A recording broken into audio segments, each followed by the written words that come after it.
গতকাল বড়দিন গেছে এবং বাংলায় যেভাবে বড়দিন পালিত হয়েছে, সমস্ত মানুষ এই বড়দিনে আনন্দ উৎসবে সামিল হয়েছে, সেটা আপনারা দেখেছেন। এটা বাংলার গৌরবকে আরো বেশি বুঝিয়ে দিল যে এই গৌরব বাংলা যেমন অর্জন করেছে আগে থেকেই, সেই গৌরবে কোথাও কোনো ছেদ ঘটেনি। আজকে আমরা তৃণমূল কংগ্রেসের পক্ষ থেকে আমি এবং আমাদের সম্মানীয় সহ সভাপতি জয়প্রকাশ মজুমদার এখানে এসেছি আপনাদের সামনে আমাদের আরেকজন মানুষ যিনি যথেষ্টভাবে বাংলায় পরিচিত অথবা পরিচিতা, পার্নো মিত্রকে আমরা আমাদের দলের সঙ্গে সংযুক্ত করছি। কারণ পার্নো মিত্র সে মাননীয় মুখ্যমন্ত্রী মমতা বন্দ্যোপাধ্যায় তার কাজের প্রতি আকৃষ্ট হয়ে আমাদের দলে আসার কথা জানিয়েছিলেন এবং মাননীয় মুখ্যমন্ত্রী আমাদের দলের সর্বোচ্চ নেত্রী তিনিও দলকে নির্দেশ দিয়েছেন যে পার্নো মিত্রকে দলে সংযুক্ত করার। আপনারা জানেন ছবির জগৎ, তার সাথে যাদের পরিচিতি আছে এবং বাংলা তো ছবির জগতের সাথে সবসময় পরিচিত থেকেছে এবং আছে, তারা জানেন যে পার্নো মিত্র 2007 সাল থেকে এই ছবির জগতে তার পদার্পণ এবং সেখান থেকে আজ পর্যন্ত 40-এর ওপর ছবি তার করার সুযোগ হয়েছে। তার মানে মানুষ গ্রহণ করেছে তাকে, এবং তাই এই 40 সংখ্যা তারও ওপরে এই স্বল্প সময়ের মধ্যে 7 সাল থেকে 25-এর মধ্যে তার করার সুযোগ হয়েছে। রঞ্জনা আমি আর আসবো না, এটা দিয়ে তার শুরু এবং পথ চলছেই কিন্তু, এবং আমাদের বিশ্বাস আগামী দিনও খুব ভালোভাবে নিজেকে তার নিজের ক্ষেত্রে প্রতিষ্ঠিত করতে পারবে।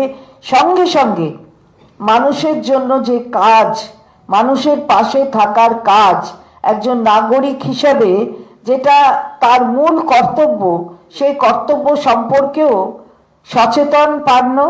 এবং আমি ধন্যবাদ জানাচ্ছি যে মহিলা হয়ে পার্নো মিত্র তার নিজের স্বক্ষেত্র যেমন তার সাথেও সে যুক্ত, আবার তৃণমূল কংগ্রেসের সঙ্গে যুক্ত হওয়ার জন্য সে আজকে এখানে এসেছে।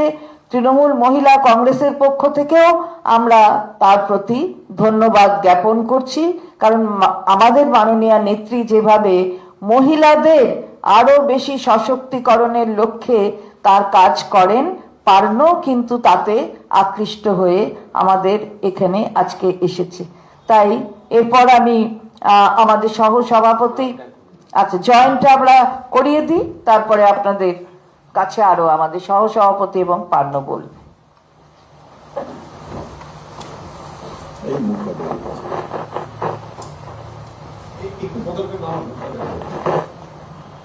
মমতা বন্দ্যোপাধ্যায় জিন্দাবাদ, জিন্দাবাদ জিন্দাবাদ। তৃণমূল কংগ্রেস জিন্দাবাদ, জিন্দাবাদ জিন্দাবাদ।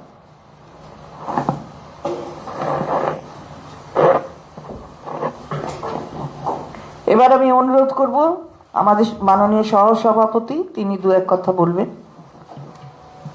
হ্যালো,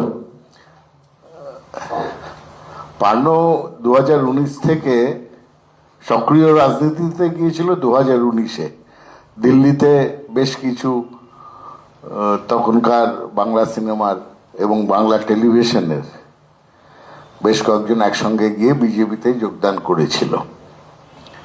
তাদের অনেকেই এখন আর বিজেপির মঞ্চে বা বিজেপির মিছিলে দেখা যায় না। পার্নও দীর্ঘদিন ধরে সে নিষ্ক্রিয়। নানা কারণে সে যোগাযোগ করে বলে যে মমতা বন্দ্যোপাধ্যায়ের উন্নয়নের যে কর্মসূচি চলছে বাংলাকে এগিয়ে নিয়ে যাওয়ার, তার সঙ্গে সে যুক্ত হতে চায় এবং পার্টির সর্বোচ্চ নেতৃত্ব তাকে সাদরে গ্রহণ করার পরিকল্পনা করে।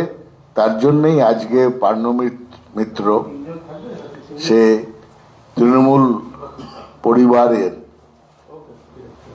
এক সদস্য হিসেবে যোগদান করলো এবং সামনের দিনে আমরা আশা করি সে তার সর্বশক্তি দিয়ে তৃণমূল কংগ্রেস তথা মমতা বন্দ্যোপাধ্যায়ের যে এগিয়ে যাওয়ার পরিকল্পনা এবং যে উন্নয়নের রাস্তা, তাতে সে যোগদান করবে।